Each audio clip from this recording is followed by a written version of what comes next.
Hello friends, Shri Swami Samarth. तर आज होता गुरुवार, तर आम्ही निघालो स्वामी समर्थांच्या दर्शनाला.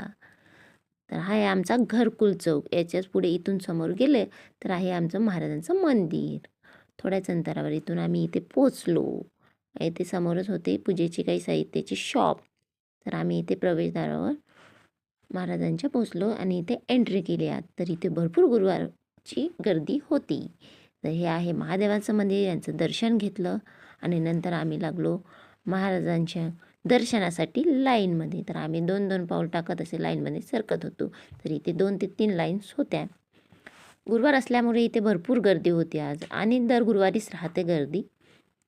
तर आम्ही वाट पाहत होतो की आमचं दर्शनाला केव्हा नंबर लागणार. तिथे आतमध्ये आलो. आतमध्ये इथेच महाराजांचे फोटो वगैरे आणि त्यांचं तारक मंत्र वगैरे लावलेलं होतं. तर आम्ही इथे कासवाचं दर्शन घेतलं आणि मग आम्ही महाराजांना पोचलो आणि इथे आशीर्वाद घेतला महाराजांचा. तुम्ही पण आशीर्वाद घ्या. आणि नंतर आम्हाला मिळाला प्रसाद. प्रसादमध्ये आम्हाला केळी मिळाली आणि इथे थोडा आम्ही आराम केला. इथे भरपूर लोक आराम करत होते आणि आम्ही पण थोडासा आराम केला आणि नंतर आम्ही दत्तगुरूंचं दर्शन घेतलं आणि निघालो आम्ही घरी जायला. तर आम्हाला दर्शन घेऊन खूप छान वाटलं. तर आमचा व्हिडिओ आवडला असेल लाईक सबस्क्राईब करा. Good night. श्री